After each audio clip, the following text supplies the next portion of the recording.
안녕하세요. 방구석 목사입니다. 2025년 4월 13일 종려주일입니다. 그리고 고난주간의 시작입니다. 종려주일이란 예수님께서 순환을 받으시기 위해 부활하시기 바로 일주일 전 예루살렘 입성을 하실 때 군중들이 메시아의 개선의 의미로 잘못 받아들여 종려나무 가지를 흔들며 예수님을 맞이하였다고 하여 종려주일이라고 합니다. 그래서 오늘은 종려주일 10분 설교로 은혜를 나누고자 합니다. 본문은 히브리서 4장 14절에서 16절까지로 죄가 없으신 대제사장 예수 그리스도라는 제목으로 말씀을 증거하겠습니다. 모세 이후 이스라엘 백성들이 자신의 죄를 속량하기 위해서는 제물을 가지고 제사를 드려야 하나님께 죄를 용서받을 수 있었습니다. 그때부터 모세를 통해 말씀하신 율법이 만들어졌기 때문입니다. 그래서 율법에 의하여 이스라엘 백성들은 살아야 했으며 그 효력은 허허벌판이었던 광야에서부터 시작되었습니다. 그만큼 광야에서의 이스라엘 민족에게 죄사함이라는 것은 아주 특별했습니다. 왜냐하면 어느 한 곳에 머물러 정착 생활을 하는 것이 아닌 아무것도 없는 광야에서 한 사람의 죄 때문에 여러 사람들이 그 영향을 받기 때문입니다. 그래서 죄사함을 받아 하나님의 진노를 멈추는 것이 무엇보다 중요해졌습니다. 첫째로는 먼저 죄를 범하지 않는 것이 가장 중요했고, 두 번째로는 죄를 범할 경우 빨리 제사장에게 가서 제물을 드린 후 제사를 드리는 것이 중요했습니다. 그리고 40년 광야 생활을 마친 후에도 이와 같이 모세의 율법에 따라 순종하며 살 것을 하나님께서 이스라엘 백성들에게 말씀하셨습니다. 이렇듯 이스라엘 백성들은 죄에 대해서 아주 민감하게 반응하였고, 그 민감함 때문에 아주 복잡한 절차를 걸쳐야 죄사함을 받을 수 있었습니다. 그리고 그 결과 거룩한 생활을 하려고 노력하였습니다.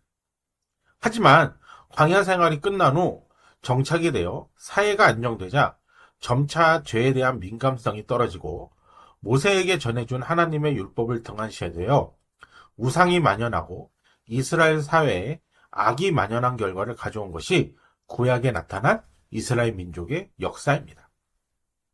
그로 말미암아 하나님과 세운 모세의 율법을 이스라엘 민족 스스로가 깨뜨렸고, 그래서 하나님께서는 자신의 아들을 직접 내려보내어 옛 언약 대신 새 언약을 이루시겠다고 하시는 것이 예수 그리스도의 고난과 부활하심입니다.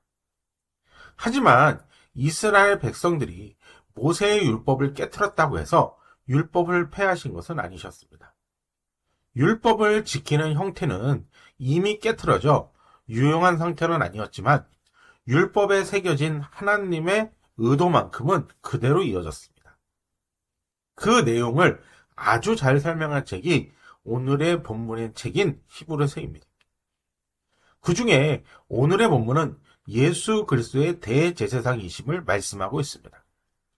14절을 보게 되면 그러므로 우리에게 큰 대제사장이 계시니 승천하시니 곧 하나님의 아들 예수시라. 우리가 믿는 도리를 굳게 잡을지어다. 이렇게 기록되었습니다. 여기에는 예수 그리스도께서 대제사장이심을 말씀합니다.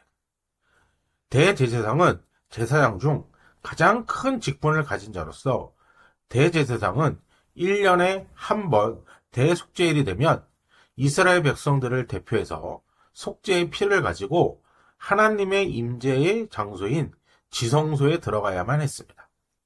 근데 대제사장 의복에는 금 방울이 달려져 있는데 저들을 대표해서 하나님 앞에 나온 대제사장에게 문제가 있으면 그 자리에서 대제사장을 쳐서 죽이셨는데, 지성소에 들어간 대제사장이 무사히 사명을 잘 감당했는지 옷에 매단 금방울 소리로 확인을 했다는 것입니다.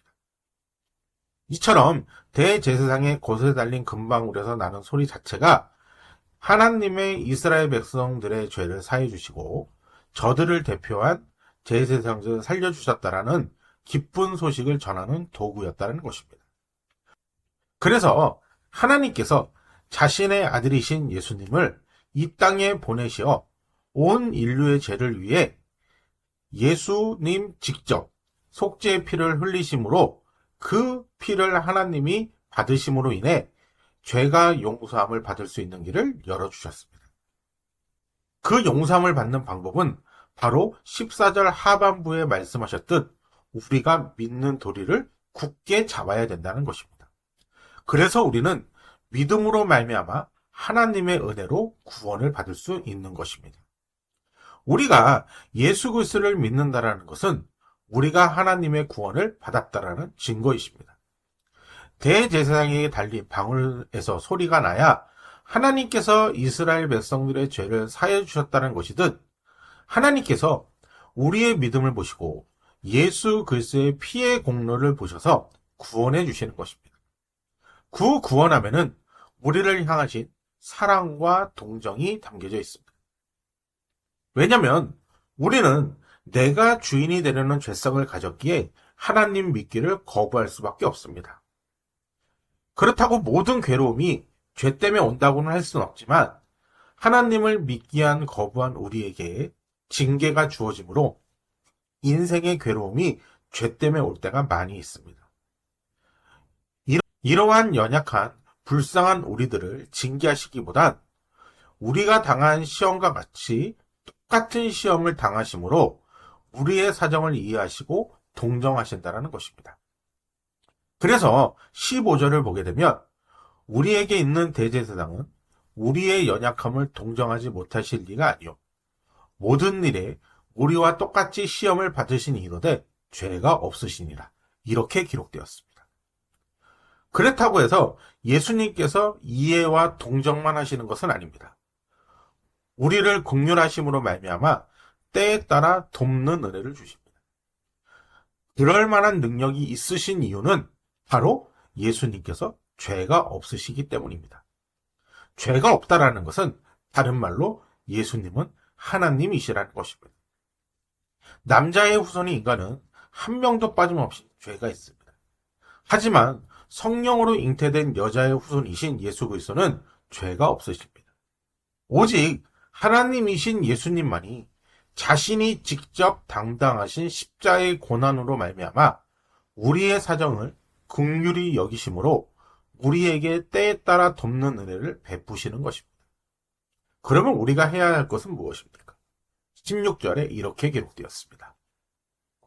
그러므로 우리는 긍휼하심을 받고 때를 따라 돕는 은혜를 얻기 위하여 은혜의 보좌 앞에 담대히 나아갈 것이니라.